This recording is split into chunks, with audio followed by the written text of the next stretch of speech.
Buenas tardes. En este momento regresamos nuevamente con nuestro estudio sobre las victorias de Jesucristo. En esta ocasión estudiaremos el capítulo número 2, las victorias obtenidas en la cruz, y también tomaremos parte en el capítulo número 3, las victorias de la resurrección. En esta parte vamos a estudiar acerca de lo que son los simbolismos. Ustedes saben que en la área teológica nos encontramos mucho con metáforas, con simbolismos y con muchas cosas que nos ayudan a nosotros como docentes y a ustedes como estudiantes a poder entender por qué la Biblia está llena de simbolismos y por qué nos enseñan muchas cosas que nos pueden ayudar a clarificar la teología. En esta ocasión, en el capítulo número 2, estamos hablando acerca de los símbolos, cómo los símbolos han llegado a ser una parte importante, partes también muy poderosas, pero también encontramos con que los simbolismos pueden cambiar. En el capítulo número 2 encontramos el cráneo, que viene siendo una parte que muchos farmacéuticos o muchos laboratorios lo ponen como veneno. Lo mismo también en los cementerios de Europa también se usaban esa manera. Los símbolos han tenido su percusión o han tenido su repercusión para siempre. O sea, las calaveras han venido a representar la muerte y así mucho tipo de símbolo se han quedado y han continuado ejerciendo el mismo papel para lo cual fueron creadas.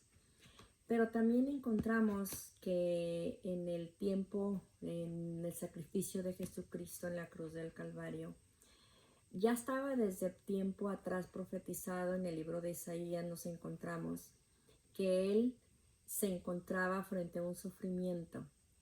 Cuando Jesucristo viene a la tierra, Él nace bajo un imperio que era bastante pesado, un imperio que era muy drástico, era muy sanguinario y era el imperio romano. Cuando Él llega a la tierra, después de su ministerio, se encuentra con que el castigo más cruel y más difícil, y que era el peor para todos los que cometían los delitos, para los criminales, para la gente que más cometía delitos fuertes y grandes, la cruz era el castigo más horrendo y más espantoso. Por lo tanto, a Él se le da la muerte y muerte de cruz. Uno de los castigos de los instrumentos romanos para ejecutar a los peores criminales. La cruz viene a representar el castigo. Allá en el Gólgota, si recordamos, estaban él juntamente con dos ladrones. Y verdaderamente era algo muy vergonzoso. La historia cuenta que en lo que ellos llegaban a la cruz, regularmente no se les ponía ropa. Entonces, era una humillación, era algo muy feo, era algo muy espantoso. En una de las películas que nosotros miramos acerca de lo que fue la crucifixión de Jesucristo, que la produjo Mel Gibson, no era en realidad nada de lo que verdaderamente sufrió Jesucristo en la cruz del Calvario. Cuando Él llega hasta ese lugar, Él era solamente una masa de carne, de sangre. Era algo espantoso. Aparte, Él había tenido un martirio muy fuerte, que fue el martirio emocional, tratando el Sanedrín de que Él negara que Él era el Hijo de Dios, dándole un martirio desde la noche que fue arrestado en el monte, en el Getsemaní, hasta la madrugada en la cual fue sacado y llevado por la vía dolorosa hasta llegar a ese lugar de la crucifixión. Fue algo verdaderamente espantoso, pero esa cruz donde llega verdaderamente para nosotros debe representar algo diferente. ¿Por qué diferente? Porque en esa cruz fueron clavados todos nuestros pecados y llevados todos nuestros dolores. Significa que el símbolo de la cruz era un símbolo en aquel tiempo de odio, de rencores. Era un símbolo que después se va convirtiendo en un símbolo de amor. Un símbolo de amor en el cual Él entrega su vida, en el cual Él entrega todo su ser por amor a la humanidad. Se vino a convertir, después de ser un símbolo de odio, en un símbolo de amor. Fue un símbolo de una humillación pública muy fuerte, muy humillante, pero ahora se representa en un símbolo de humildad y un sacrificio personal. Porque el mismo libro de Isaías dice que como cordero fue llevado al matadero y como oveja muda delante de sus trasquiladores enmudeció y no abrió su boca. Fue un símbolo de crimen y castigo, pero después se convierte en un símbolo de amor y de perdón. Fue también un símbolo de discriminación y rechazo, pero también fue un símbolo de reconciliación. Fue un símbolo de sufrimiento y muerte, pero ahora es un símbolo de sanidad y vida. Fue un símbolo de derrota, ahora un símbolo de victoria para nosotros los cristianos. Voy a tratar de clarificarlo un poquito más adelante, porque para ellos el odio, Él lo convierte en amor al entregar su vida por una humanidad que en realidad tenía una deuda muy grande y muy fuerte y no la podía pagar. El símbolo de humillación pública, Él se presenta en un sacrificio personal muy grande por usted y por mí, los cuales no éramos dignos de recibirlo. El crimen y el castigo es allí donde entra el perdón para toda la humanidad. El mirar la cruz del Calvario verdaderamente es algo tan bonito porque nos damos cuenta de que el cuerpo de Cristo al cual pertenecemos usted y yo nació en esa cruz. En el Antiguo Testamento, la iglesia no nació en el Antiguo Testamento. Recuerden ustedes que en el Antiguo Testamento solamente eran los lugares de adoración, de sacrificios, pero en realidad no era un lugar llamado iglesia. Cuando Él está en la cruz del Calvario, en ese momento en el cual a Él le tiran una lanza y sale agua y sangre, en ese momento están haciendo la iglesia. La iglesia, porque la iglesia tenía que ser comprada con agua y sangre. Agua, porque la iglesia tendría que ser purificada con el agua del Espíritu Santo. Y también la iglesia, que es el cuerpo de Cristo, tenía que ser comprada a través de sangre. Es por eso que la iglesia que representamos usted y yo aquí en la tierra, la cual somos embajadores, esa iglesia nace en la cruz del Calvario y se desarrolla a través de todo el apostolado, a través de todos los tiempos, hasta llegar a ser una iglesia gloriosa, sin mancha, sin arruga, presentada delante de Dios, así como Dios quería la iglesia para Jesucristo.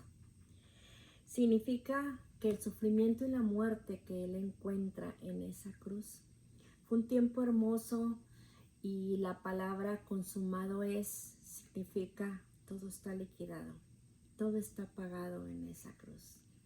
¿Se da usted cuenta de que no es solamente en Semana Santa cuando nosotros debemos recordar ese sacrificio cruento en la cruz, sino que es un sacrificio que tenemos que recordarlo todos los días de nuestras vidas?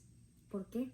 Porque ahora usted y yo formamos parte de una iglesia gloriosa, una iglesia que fue comprada y una iglesia que tuvo su nacimiento, lo cual es igual que un nacimiento natural, que se nace a través del sacrificio de una mujer que va a dar a luz y que nace en agua y sangre. Exactamente, fue la iglesia. Es un simbolismo parecido. La mujer da a luz al niño con mucho esfuerzo. Y Jesús dio luz a la iglesia con mucho esfuerzo. Y cuando le dan la lanza, nace con sangre y agua. Entonces la iglesia es verdaderamente una iglesia purificada, una iglesia santificada y que fue nacida en la cruz del Calvario. Ahora, la cruz fue un tiempo de sufrimiento y muerte, pero ahora es un símbolo de sanidad y vida. ¿Por qué? Porque los seres humanos padecemos 3 enfermedades que son mortales. Una de ellas es la enfermedad del alma, que tiene que ver con las emociones. Una persona que tiene odios y rencores tiene una enfermedad del alma.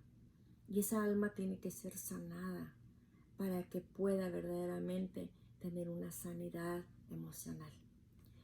De la misma manera también se padece una segunda enfermedad, que es la enfermedad espiritual, el pecado, todas las cosas desagradables delante de Dios, el quebrantamiento a las leyes divinas, el hacer cosas incorrectas delante de la presencia de Dios, es una enfermedad espiritual, por lo cual la humanidad está decayendo cada día por esa enfermedad. Y finalmente tenemos también la enfermedad física. La enfermedad física como producto del pecado de nuestros primeros padres en el jardín del Edén. Pero bendito sea el Señor, que a Él trajo en la cruz del Calvario el remedio para esas 3 enfermedades. ¿Por qué? Porque ahí fueron clavadas, ahí fueron llevadas y ahí fue donde se recibe la restauración correcta. El símbolo de derrota en la cual el enemigo pensaba que había terminado con Jesucristo, que había venido. Sí, y él quería que se quedara como lo habían visto muchos, como un mártir, como un buen profeta, como un hombre bueno, pero era todo. No era el Salvador, no era el Mesías que se estaba esperando. Cuando él llega a la cruz, parecía que todo estaba finalizado. Parecía que el maestro que había caminado con los apóstoles, con los discípulos, el maestro que había andado con ellos y que ellos habían sido testigos de tanto milagro, de tanta cosa bonita que había sucedido durante su ministerio, pero ya se había ido. No había nada que hacer. Él había ya partido. Él había dicho que iba a volver, pero parecía que era algo bien imposible. Entonces, todo parecía derrotado, todo parecía finalizado. Y aún, si usted se va en el siguiente material a la página 26, vamos a encontrarnos con un versículo bíblico que está en Colosenses 2, 13 y 15, donde dice qué fue lo que sucedió en esa cruz. Él venció el pecado en la cruz. Y lo dice claramente, y a vosotros, estando muertos en pecados y en la incircuncisión de vuestra carne, os dio vida juntamente con Él. Significa que ahí nace la iglesia. Nos dio vida juntamente con Él, perdonándonos todos los pecados. Fíjese bien, no perdonando una parte, sino perdonando todos los pecados que había contra la humanidad y que Satanás pensaba que tenía la ventaja sobre la humanidad, pero allí en su palabra dice que Él perdonó todos los pecados y no solamente eso. Dice Colosenses, anulando el acta de los decretos que había contra nosotros. Nosotros éramos enemigos de la cruz. Éramos unos enemigos que verdaderamente merecíamos el morir en nuestros delitos y pecados. Pero Él llega y nos los perdona. Pero no solo los perdona, anula el acta. Una acta que nos era contraria. Una acta por la cual debíamos de padecer. Un precio que teníamos que pagar. Anula el acta. Sino, ¿de qué manera anula el acta? Toma el acta y la clava en la cruz. Y esto me recuerda mucho el libro de Filemón y Onésimo. Cuando Pablo manda a Onésimo con Filemón y le dice a Filemón, te mando a Onésimo. Y deseo que ya no lo veas como tu siervo. Yo quiero que lo veas como tu hermano. Si en algo te dañó, cárgalo a mi cuenta. Yo lo pago. Este libro hermoso de Filemón tiene un grande parecido con lo que sucedió en la cruz del Calvario. Porque Jesús anuló el acta, anuló el pago. Entonces Él le dice al Padre, todo está pagado. Y si algo te debe esta humanidad, cárgalo a mi cuenta, yo lo pagaré. Por eso ese libro es tan hermoso y tan maravilloso y que lamentablemente es un libro que casi no se lee, que ha quedado mucho en el olvido. ¿Será por lo pequeño? No lo sé. Debería ser por lo pequeño que se lea con más seguido. Entonces, él en esta parte dice que anule el acta de los decretos que había contra nosotros, que nos era contraria, quitándola del medio. Significa, ya no hay nada. No te deben nada. Esta humanidad no te debe nada. La quita completamente, la aniquila y la clava en la cruz. Y aquí viene una parte muy importante que les hablé yo en el capítulo número 1. Y entonces, despojando a los principados y a las potestades. Esto sucedió en estos 3 días que él estuvo en la tumba. Esto sucedió. Él baja, su palabra dice que él baja a los infiernos. Y cuando él baja a los infiernos, suceden 2 cosas maravillosas y hermosas. Una de ellas es, dice su palabra, que lleva cautiva la cautividad. ¿Quién era esa cautividad? ¿Quién eran esos cautivos que estaban en los infiernos? No era precisamente que estaban dentro de los infiernos. Estaban en un lugar donde era el seno de Abraham. En el Antiguo Testamento todo el que moría iba al seno de Abraham.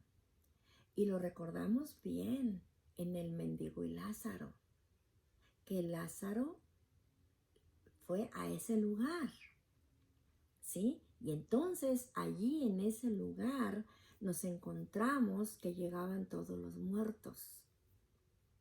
Y él lleva cautiva la cautividad.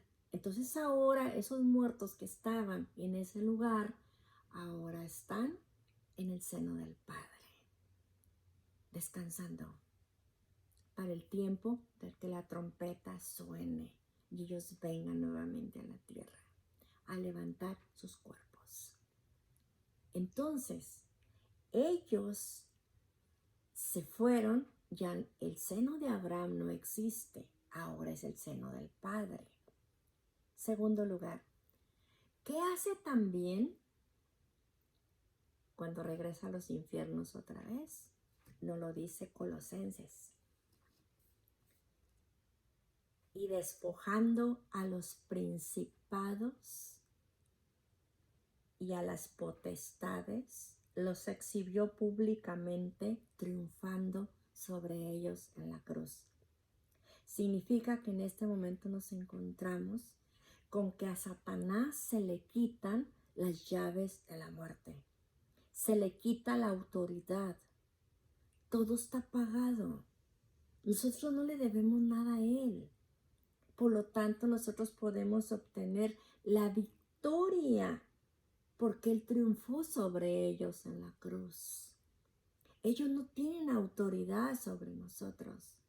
A pesar que ellos viven entre el primer cielo y el segundo cielo, ellos no pueden hacer nada sobre esta tierra si primero no se les permite que vayan y pidan un permiso al cielo. Según la teología, ellos son los causantes de los terremotos, de los huracanes, de los desastres naturales. Pero tienen que pedir, tienen que tener una autoridad permisiva para que Dios se los permita. Porque aquí en esta parte donde Él baja, les quita todo. Dice que los despoja, los quita completamente, les despoja, o sea, les quita toda la autoridad. Ellos ya no tienen autoridad sobre la tierra a menos que Dios se lo permita. Entonces aquí encontramos que ellos fueron despojados de toda la autoridad que ellos pensaban que ellos tenían. Y entonces no solamente los despoja, los exhibe públicamente. Esto tiene que ver mucho con el tiempo de las guerras en diferentes lugares del Antiguo Testamento. Lo que se hacía con este tiempo de guerra es que se llevaban los cautivos y los cautivos los desnudaban y los llevaban a la ciudad que había ganado la batalla. Entraban por la puerta de la ciudad desnudos. Eran cautivos de guerra. Y estos cautivos de guerra eran exhibidos públicamente en ese lugar. Y entonces toda la gente estaba ovacionando, tirando laureles para los soldados que habían ganado la guerra, para su rey que venía en un caballo blanco. Pero los cautivos venían exhibidos como despojos de guerra. Precisamente esto fue lo que sucedió en la cruz del Calvario. Esto fue lo que sucedió. Porque dice, cuántas cosas bonitas solamente en una porción bíblica nos encontramos. En primer lugar, anula el acta. No debemos nada. Las quita de en medio, la anula, la quita, la clava en la cruz y luego despoja a los principados y a las potestades y luego los exhibe y luego triunfa sobre ellos en la cruz. No este es un motivo suficiente para que usted, mi amado hermano, nos sintamos en victoria con Jesucristo. No es un motivo suficientemente fuerte para que no le andemos dando la gloria a Satanás de que él tiene la máxima autoridad. No es un motivo suficiente para que usted y yo nos tomemos de las victorias obtenidas en esa cruz del Calvario. No es suficiente todas estas porciones bíblicas donde dice todo lo que Él hizo por usted y por mí. No es suficiente todo esto para que nosotros podamos vivir una vida victoriosa, una vida purificada, una vida santificada, una vida llena de grandes cosas hermosas. ¿Por qué? Porque la victoria fue ganada en la cruz del Calvario.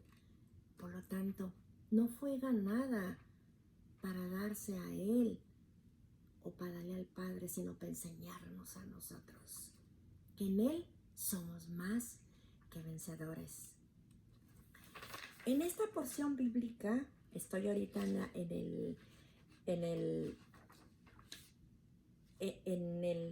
la página 30 para que usted vea cómo Jesús derrota a Satanás en la cruz y luego vence la muerte.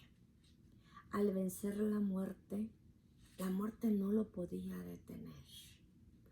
La muerte no podía detenerlo en la cruz, porque dice Hebreos 2:14, así que, por cuanto los hijos participaron de carne y sangre, Él también participó de lo mismo, para destruir por medio de la muerte al que tenía el imperio de la muerte, esto es, al diablo. Significa que esto nos lleva a una parte importantísima que tiene que ver con la esperanza bienaventurada del cristiano. Que si la muerte no pudo detener a Jesús en la cruz, Él tenía que resucitar para darnos vida juntamente con Él. Entonces entramos a una porción bíblica muy hermosa que son las victorias en la cruz, y luego pasamos a una parte importante que es la victoria en la resurrección. Si la muerte no podía detener a Jesús en la tumba, tampoco la muerte nos puede detener a nosotros en una tumba, porque aunque nos vayamos al Señor, nos puede llamar en un determinado momento a una tumba terrenal. Aún así, su palabra dice que nuestras tumbas son como huertos de riego delante de sus ojos. Significa que Él está al pendiente de las tumbas de sus santos. No están olvidadas. Y usted podrá decir, han pasado muchos años. Quizá ya no exista la tumba de Macpela, donde fue sepultada Sara. Quizá ya no existan las tumbas de Canaán, donde fue llevado Jacob por su hijo José. Pero déjeme decir una cosa. Si su palabra dice que esas tumbas son como huertos de riego delante de sus ojos, entonces aunque usted y yo nos vayamos a una tumba, no escapamos de los ojos de Dios. ¿Por qué no escapamos de los ojos de Dios? Porque esa tumba de los santos es algo importante y bello ante la presencia de Dios. Entonces, si Él resucitó, nosotros también resucitaremos. Y precisamente el capítulo 2 tiene una conexión muy fuerte con el capítulo 3, que viene siendo la victoria en la resurrección. La victoria en la resurrección, así como nos lo dice Primera de Pedro 1:3. Bendito el Dios y Padre de nuestro Señor Jesucristo, que según su grande misericordia nos hizo renacer para una esperanza viva por la resurrección de Jesucristo de los muertos. Significa que así como la tumba no lo pudo detener, la muerte no lo pudo detener, Él tenía que resucitar, porque en la resurrección de Jesucristo está cimentada nuestra fe. Nosotros no creemos en un Dios crucificado, ensangrentado, derrotado, lleno de tantas cosas, tantos sufrimientos, que las personas que se acercan a mirar esos panoramas salen de los templos más tristes de lo que llegaron, porque están viendo a un Cristo derrotado, están viendo a un Cristo sin vida, están viendo a un Cristo que ya no tiene ninguna salvación para la humanidad. Pero usted y yo estamos creyendo en un Cristo que la muerte no lo pudo detener y que tampoco la tumba lo podía detener. Esto nos lleva a una epifanía muy hermosa, en la cual mi corazón se llena de emoción cada vez que pienso en estas cosas. ¿Por qué? Porque cuando nosotros partamos a la presencia del Señor, si es que Él no viene antes por nosotros y se realiza el arrebatamiento, su palabra dice que al sonar la trompeta, los muertos en Cristo resucitarán primero. Ellos están en el seno del Padre. ya no están en el seno de Abraham, cerca del infierno. Ahora están en el seno del Padre. Han descansado de sus obras, han reposado de sus obras, están en un descanso perfecto, están glorificados. Ellos ya no tienen el problema que tenemos usted y yo de tener que estar vestidos de esta humana naturaleza que nos hace tanto fallarle a Dios, que nos hace tanto ir en contra de Él. Ellos ya ganaron, han peleado la batalla, han ganado la victoria. Ahora solamente están esperando una trompeta que suene. Y cuando esa trompeta suene, Jesús los invitará a la tierra. Los invitará para que ellos vengan, porque su palabra dice que Él los traerá. ¿Para qué los traerá? Si ya se fueron de aquí, ¿qué no están mejor allá? No, vienen por sus cuerpos. Aquí es donde se cumple la palabra del valle de los huesos secos, donde le preguntan al profeta, ¿y tendrán vida estos huesos? No sé, dijo el profeta, solo tú lo sabes. Dijo, ¿y tendrán respiración? No sé, Señor, solo tú lo sabes. Y se realiza una metamorfosis en que se junta hueso con hueso y se escucha un gran estruendo. Y entonces, cuando están todos ahí, se les da aliento de vida. ¿Por qué? Porque necesitan los muertos en Cristo venir a recoger sus cuerpos. El fuego entregará sus cuerpos. El mar entregará sus cuerpos. La tierra tendrá que entregar sus cuerpos. Pero cuando estoy hablando de cuerpos santificados, cuerpos de santos que murieron, entonces, así como Cristo no lo pudo detener la muerte en la tumba, tampoco lo pudo detener una tumba fría. Tampoco al creyente que muere en Cristo lo podrá detener una tumba fría, porque Él viene por su cuerpo. Porque al cielo no entran fantasmas, entrarán alabando y bendiciendo al Señor. Entonces, en esta parte de la resurrección es algo hermoso, porque tiene que ver una victoria en la cruz del Calvario, pero también una victoria sobre la muerte, que no puede detener al muerto en Cristo, porque este es bienaventurado. Ahora, ¿tenemos beneficios en la resurrección de Cristo? Sí, tenemos muchos, aparte del que le acabo ya a usted de explicar, tenemos unos. En la página 35, ustedes van a encontrar el beneficio número 1 de la resurrección de Jesucristo.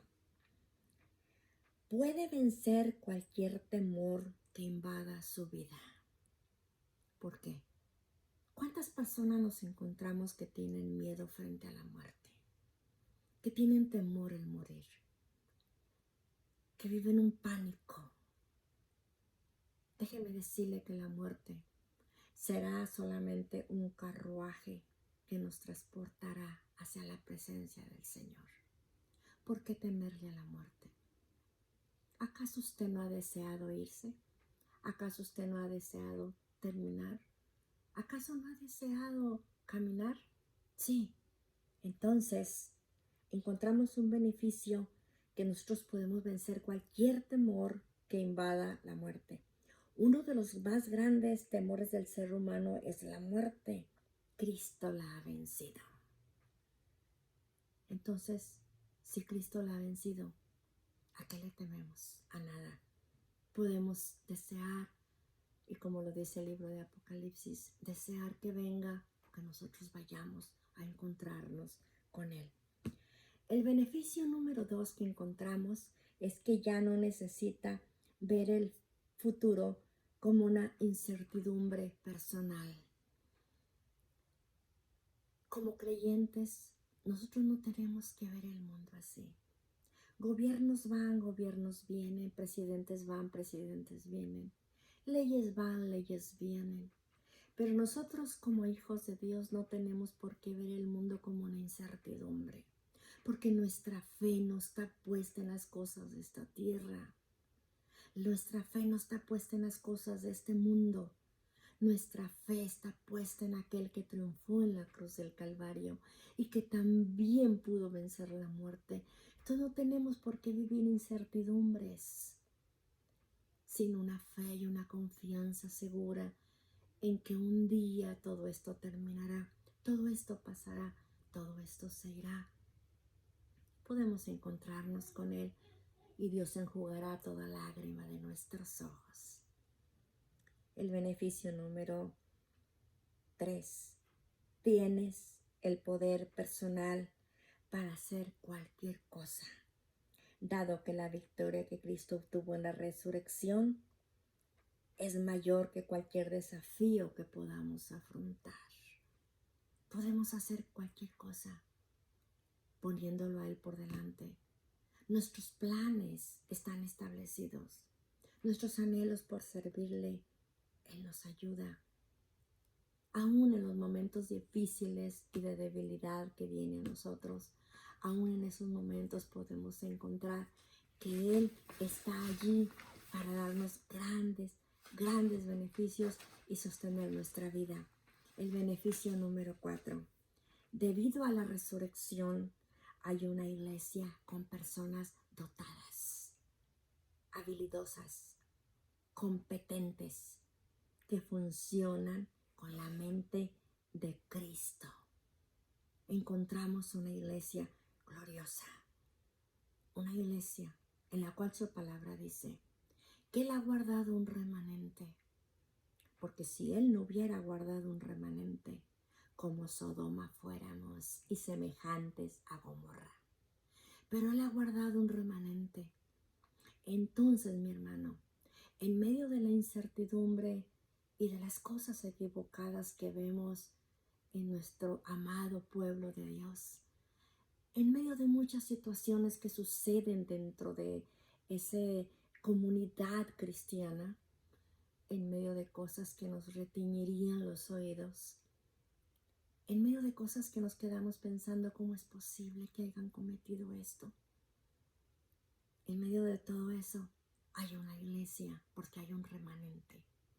Todavía hay hombres y mujeres que aman a Dios. Todavía hay hombres y mujeres que guardan la sana doctrina. Porque si Él no nos hubiera guardado ese remanente, no habría quien suplicara, no habría quien llorara, no habría quien se humillara y pidiera por el pueblo de Dios que fallamos todos los días. Pero por ese remanente es que la iglesia está dotada, la iglesia está habilitada, la iglesia continúa y Satanás no la puede destruir, no puede, por muchas cosas que haga, por mucho que quiera lograr, no puede. ¿Por qué? Porque nuestra fe está cimentada en una resurrección. Beneficio número 5. Puede tener un pensamiento renovado y un cambio de comportamiento. Todavía, hombres y mujeres, a través de todas las generaciones, de todas las lenguas, de todos los colores, de todas las culturas, hombres y mujeres siguen cayendo al pie de la cruz y sus pensamientos están siendo renovados. Todavía hombres y mujeres voltean a la cruz del Calvario. Todavía voltean y encuentran la sanidad espiritual, emocional y física. Todavía. ¿Por qué? ¿Por qué? Porque la resurrección es un evento altamente añorado por cada creyente. Así que acarrea un cuarto nivel de responsabilidad y restauración por una consagración. Entonces, todavía seguimos adelante. Beneficio número 6. Tiene acceso a poder que está sobre cualquier fuerza demoníaca, dado que Jesucristo venció hasta el espíritu de la muerte.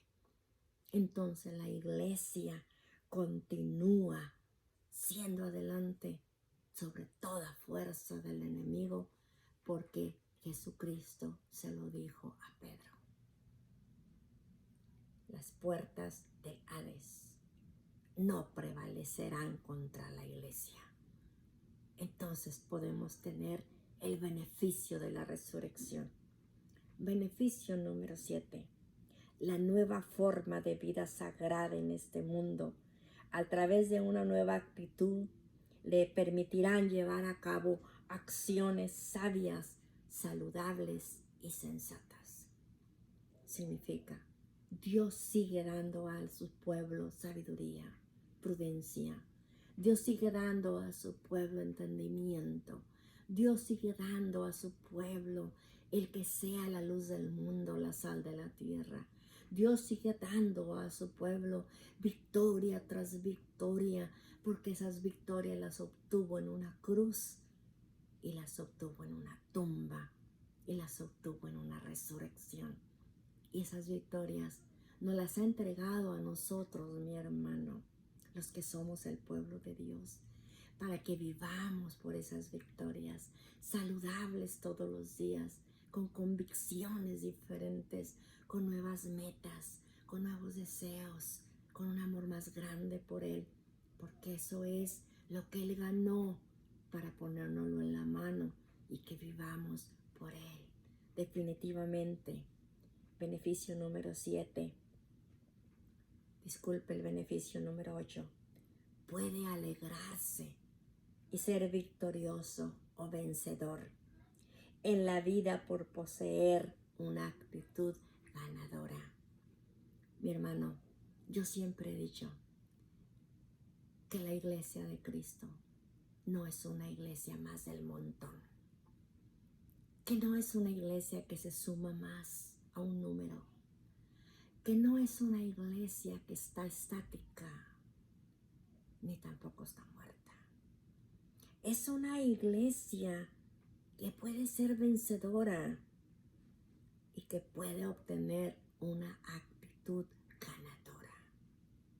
Nosotros no somos derrotados, hermano. Nosotros somos el cuerpo de Cristo. Algo hermoso, maravilloso. Una iglesia que camina y que obtiene las victorias a través de la resurrección de Jesucristo. El beneficio número 9.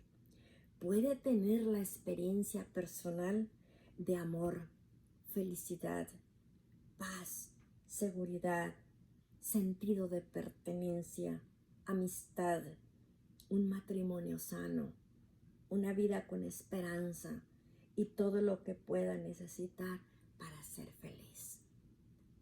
Con la pandemia el mundo no se ha acabado. Continuamos adelante, seguimos adelante.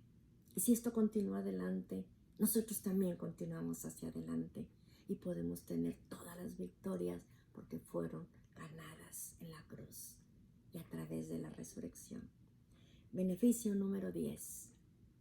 Tienes la plenitud que le ofrece la salvación y todo lo que significa espiritualidad, socialización, salud emocional, recurso material y vitalidad. Somos la iglesia que todavía camina en este mundo lleno de maldad, pero que tenemos que hacer lo posible por ser la luz en las tinieblas y la sal de la tierra. Significa la salvación. Es algo que no debemos descuidar, mi hermano. Es algo hermoso y maravilloso. El mejor legado que le podemos dejar a las generaciones que vienen detrás de nosotros es la salvación. Enseñarles, orar, suplicar, vivir una vida consagrada, pidiendo por nuestras generaciones. Si usted puede dejar cosas materiales, no se centre en eso. Déjeles un buen legado de moral. Déjeles un buen legado de vida espiritual. Que lo recuerden a usted como una mujer, como un hombre de Dios, como un ministro que vivió la sana doctrina, como alguien que caminó y avanzó y siguió por fe. Eso es algo hermoso y maravilloso Entonces se da usted cuenta, mi hermano, que las victorias de Jesucristo obtenidas en la cruz y las victorias obtenidas en la resurrección son victorias para usted y para mí como pueblo de Dios. Y qué más maravilloso, una iglesia dotada del Espíritu Santo. Una iglesia, cuando es dotada del Espíritu Santo, es una iglesia que triunfa, es una iglesia que camina, es una iglesia que avanza, es una iglesia que continúa. Significa que usted y yo somos parte de esa victoria. Nos veremos más adelante cuando terminemos grabando ya las últimas partes de las victorias de Jesucristo. Les animo, lean sus materiales, por favor, analícenlos, busquen, exploren, investiguen, y usted verá que poco a poco usted va obteniendo, pero más que nada, usted es vencedor en Cristo, solo en Él. Dios me les bendiga, los amo mucho en el amor del Señor, hermoso pueblo de México y de diferentes lugares a donde llegarán estos videos. Ustedes son especiales para nosotros y los amamos siempre. Dios les bendiga.